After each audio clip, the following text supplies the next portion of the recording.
নমস্কার বন্ধুরা, welcome back to YouTube channel crypto with Pranab. এবং আবার ফিরে এলাম আপডেট নিয়ে, নিউজ আপডেট নিয়ে। এবং আপনারা দেখবেন, অবশ্যই এই ভিডিওটি দেখবেন, ইম্পর্টেন্ট ভিডিও। এখানে আমি ইলন মাস্ক সম্বন্ধে আপডেট দেবো। আচ্ছা, বাইন্যান্সে কিছু আপডেট আছে, কয়েনবেসের আপডেট আছে, ইউএস ম্যানুফ্যাকচারিং ডেটা নিয়ে আপডেট আছে, আচ্ছা হংকং চায়না নিয়ে আপডেট আছে, মাস্টার কার্ড বা ভিসা নিয়ে আপডেট আছে। তো অবশ্যই দেখবেন, এবং যারা যারা বিনা সাবস্ক্রাইবে দেখছেন তারা অবশ্যই সাবস্ক্রাইব করে নেবেন এবং লাইক অবশ্যই করবেন যাদের ভালো লাগবে এই ভিডিওটি। তো শুরু করা যাক, আসুন। আমি প্রণব, আপনারা দেখছেন crypto with Pranab. First news যেটি হচ্ছে সেটা হচ্ছে কয়েনবেস প্রো থেকে যে নিউজটি আসছে যে 11,000 বিটিসি ইনফ্লো হয়েছে কয়েনবেসে। 11,000 বিটিসি কিন্তু ইনফ্লো হয়েছে কয়েনবেসে। ইনফ্লো সম্বন্ধে আপনারা অনেকেই জানেন বা অনেকে জানেন না যে এক্সচেঞ্জে ইনফ্লো হওয়া মানে, ধরুন হার্ডওয়্যার ওয়ালেট, সফটওয়্যার ওয়ালেট। তো প্রাইভেট ওয়ালেট থেকে এক্সচেঞ্জে আসার অর্থ হচ্ছে সেলিং টেন্ডেন্সিতে কোনো কয়েন আসা, এবং আউটফ্লো মানে হচ্ছে, ধরুন এক্সচেঞ্জ থেকে আউটফ্লো হওয়া মানে কি কোনো প্রাইভেট ওয়ালেট বা software wallet, cold wallet, hard wallet, তো এখানে কয়েন ট্রান্সফার হওয়া। তো যখনই ইনফ্লো হচ্ছে তার মানে প্রাইভেট ওয়ালেট থেকে বা কোল্ড ওয়ালেট থেকে আপনার ইনফ্লো হচ্ছে আপনার এক্সচেঞ্জে, তার মানে এটা সেলিং টেন্ডেন্সি। এটা এক্সচেঞ্জে আনার অর্থ হচ্ছে সেল করার জন্যই আনা। তো 11,000 বিটিসিকে আনা হয়েছে, ইনফ্লো হয়েছে। কে কে এনেছে সেটা নিয়ে এখনও নিউজ পাওয়া যায়নি। তো 11,000 বিটিসি যখন এক্সচেঞ্জে এসছে, একটা সেলিং প্রেশার আসতে পারে নেক্সট দিনে। তো আমি বলবো না আজই আসবে বা কাল আসবে। তো বিটিসির এখন ভ্যালু 23,700 কারেন্ট প্রাইস যাচ্ছে, এবং সাপোর্ট লেভেল আমি যদি ধরি, আমি বলেছিলাম 22,500 সাপোর্ট আছে, 22,500 কিন্তু এখনও যায়নি। 22,700, 750 পর্যন্ত গিয়েছিল, সেখান থেকে বাউন্স ব্যাক করেছে মার্কেট। এবং উপরের দিকে যদি রেজিস্ট্যান্ট ধরি, 24,300 হচ্ছে রেজিস্ট্যান্ট লেভেল বিটিসির। তো এর মধ্যেই ঘুরঘুর করছে। 24,300 রেজিস্ট্যান্ট ব্রেক করে যদি রিটেস্ট হয়ে যদি উপরের দিকে ওঠে, তাহলে কিন্তু পজিটিভ সাইন আমরা দেখতে পাবো সামনের দিনে। তো আজকের আপডেট যেগুলি আছে সেটা নিয়ে আলোচনা করে নিই। যে ইলন মাস্ক কি বলছেন না, Elon Musk hiring AI researchers to develop open AI rival. তো এলন মাস্ক, আমরা খুবই টুইট দেখছি এলন মাস্কের। কারণ এলন মাস্কের আমরা যদি টুইটার হ্যান্ডেলে আপনার ফলো যদি করা থাকে, আপনি দেখবেন যে এআই নিয়ে কিন্তু খুব টুইট করছেন উনি। কারণ এআইটা এই বছরে কিন্তু খুব প্রাধান্য পাচ্ছে। তো এআই কয়েনগুলো আপনারা খুব মাথায় রাখবেন। আর্টিফিশিয়াল ইন্টেলিজেন্সি কয়েন যেগুলি আছে সেগুলো একটু মাথায় রাখবেন। কারণ এলন মাস্ক বলুন, গুগল বলুন, সবাই কিন্তু এআইয়ের দিকে এই বছরে খুবই ঝুঁকছেন। তো উনি ভালো রিসার্চার বা ভালো ডেভেলপার খুঁজছেন। উনি এআই লঞ্চ করবেন, যেমন ধরুন ওপেন রাইভাল এবং রাইভাল কম্পিটিশন দেবেন। যেমন এখন চ্যাট জিপিটি নিয়ে আমি বলেছি এর আগে, চ্যাট জিপিটি যেমন মার্কেটে এসছে এবং খুবই নাম করছে, চ্যাট জিপিটি এআই টেকনোলজি দিয়ে তৈরি করা। তো এলন মাস্ক কিন্তু এআই নিয়ে খুব ভাবছেন। তো এআই রিলেটেড যে কয়েনগুলো আছে, আবারও বলছি, সেগুলো একটু মাথায় রাখবেন। তো নেক্সট নিউজে আসি। Coinbase announces suspension of BUSD trading March 13। তো কয়েনবেস কী করছে না, বিইউএসডি বাইন্যান্সের যে স্টেবল কয়েন আছে সেটা কিন্তু সাসপেন্ড করছে। আপনাদের যদি কয়েনবেসে অ্যাকাউন্ট থাকে, কিন্তু আপনারা বিইউএসডি দিয়ে ট্রেডিং করতে পারবেন না 13 তারিখের পর থেকে, 13ই মার্চ। তো এর আগে কিন্তু আপনার যদি বিইউএসডি পেয়ার থাকে, সেগুলো অবশ্যই আপনি অন্য এতে ট্রান্সফার করে নেবেন, ইউএসডিটি বা ইউএসডিসিতে ট্রান্সফার করে নেবেন। কারণ বিইউএসডি 13 তারিখ থেকে কিন্তু কয়েনবেসে ব্যান বলছে, সাসপেনশন হয়ে যাচ্ছে। তো তাদের যেটা মতামত, তারা যেটা বলছে যে লিস্টিং এর কারণ, যারা বলছে যে লিস্টিং স্ট্যান্ডার্ড ম্যাচ করছে না তাদের। তো এসিসি ইউএস সিকিউরিটি কাউন্সিল কিন্তু বিইউএসডি নিয়ে অনেক টালমাটাল চলছে। তো তাই জন্য কিন্তু কয়েনবেস এরকম করেছে। তো নেক্সট নিউজে আসি। Binance secretly moved $1 billion users asset just like FTX. $1 billion ইউজার্সের অ্যাসেট কিন্তু মুভ করেছে অন্য অ্যাড্রেসে বাইন্যান্স সিক্রেটলি। তো এটা ফোর্বসের নিউজ আসছে, সেখান থেকে খবর পাওয়া যাচ্ছে। এর আগেও বাইন্যান্স করেছে $1.8 বিলিয়ন স্টেবল কয়েন কিন্তু মুভ করেছে বাইন্যান্স। তো বাট এটা কিন্তু ফোর্বস নিউজে আসছে। বাট বাইন্যান্সের যিনি চেয়ারপারসন সিজে বাইন্যান্স, উনি কিন্তু বলছেন এটা ফার্ড নিউজ, এটা কোনো যুক্তিকতা নেই এই নিউজের। তো দেখা যাক কী হয় নেক্সট দিনে। তো নেক্সট নিউজে আসি। Binance will list liquidity LQTY. LQTY বলে একটি কয়েন আছে, তার লিকুইডিটি বাড়িয়েছে, ওপেন করেছে ইন দ্য ইনোভেশন জোনে, কিন্তু লিকুইডিটি পুলে লিকুইডিটি করেছে, কারণ ট্রেডিং করা যাবে এলকিউটিওয়াই বলে এই কয়েনটি। তো নেক্সট নিউজে আসি। জি টোয়েন্টি মিট কিন্তু এবারে ইন্ডিয়াতে হবে, ইন্ডিয়া হোস্ট করছে।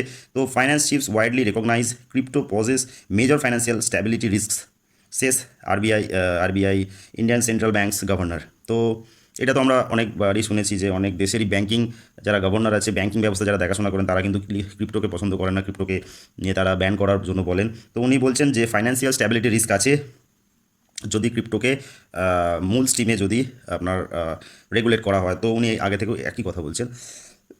তো এটাকে অত গুরুত্ব দেওয়ার দরকার নেই। তো নেক্সট নিউজে আসি যে US PMI data, manufacturing data কিন্তু রিলিজ হবে কাল 2 তারিখ। তো 2 তারিখ একটি ইম্পর্টেন্ট ডেজ, কালকে কিন্তু মার্কেট পড়তে পারে, কারণ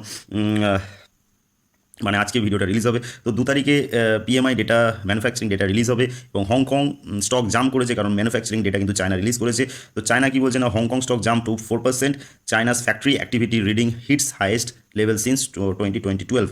তো 2012 পর থেকে চায়নার ফ্যাক্টরি অ্যাক্টিভিটি কিন্তু ইনক্রিজ করেছে 2012 লাস্ট করেছিল, তারপরে কিন্তু এখন হয়েছে 2023-এ। তো 4% জাম্প করেছে হংকং স্টক এক্সচেঞ্জ। তো আজকে স্টক এক্সচেঞ্জ খুবই মানে পজিটিভ ছিল। তো কাল কিন্তু আজকে ধরি 2 তারিখে কিন্তু PMI data, manufacturing data release করবে ইউএস। তো এটা দেখার আছে, তো সেই বুঝে কিন্তু আপনারা যদি ট্রেড নেবেন। তো এবার নেক্সট নিউজে আসি যে ex Biden adviser said administration was pushing pausing for digital dollar. তো আমরা দেখছি যে সিবিডিসি বা বিভিন্ন দেশ সিবিডিসি লঞ্চ করার জন্য উঠে পড়ে লেগেছে। পাইলট প্রোগ্রাম লঞ্চ হয়ে গেছে আমাদের ইন্ডিয়ার মতো কান্ট্রিতে, এবং অনেক দেশেই পাইলট প্রোগ্রাম লঞ্চ হয়েছে সিবিডিসির। তো সিবিডিসি নিয়ে অনেকেই ভাবছেন, কিন্তু সিবিডিসি নিয়ে এখন একটু ভাবনা চিন্তা পজ করে রাখতে চাইছে ইউএস নিয়ে যে এত মাতামাতি, তো সেই ইউএসএ কিন্তু সিবিডিসি এখন পজ করে রাখতে চাইছে সিবিডিসি নিয়ে ভাবনা চিন্তা। তো এটি একটি বোঝার নিউজ আছে, তারা অতটা গুরুত্ব দেখছেন না সিবিডিসির ক্ষেত্রে, তো ওনারা পজ রাখছেন। তো এটাই নিউজ আছে। এবার নেক্সট নিউজ আছে বিট বিএনএস।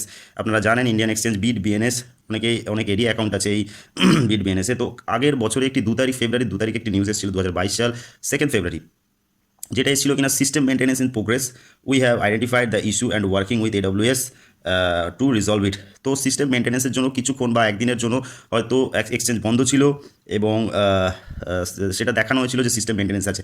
বাট একটি টুইট এসছে কাল একটি টুইট এসছে, সেই টুইটে একজন অজ্ঞাত পরিচয় ব্যক্তি টুইট করেছেন, যে টুইটে বলছেন উনি যে আসলে যে আগের বছর 1 বছর আগে যে সিস্টেম মেনটেন্যান্সের জন্য বিট বিএনএস পজ ছিল, সেটা কিন্তু সিস্টেম মেনটেন্যান্সের জন্য পজ নয়, সেটা আসলে কিনা $7.5 মিলিয়ন মতো হ্যাক হয়েছিল বিট বিএনএস এক্সচেঞ্জে।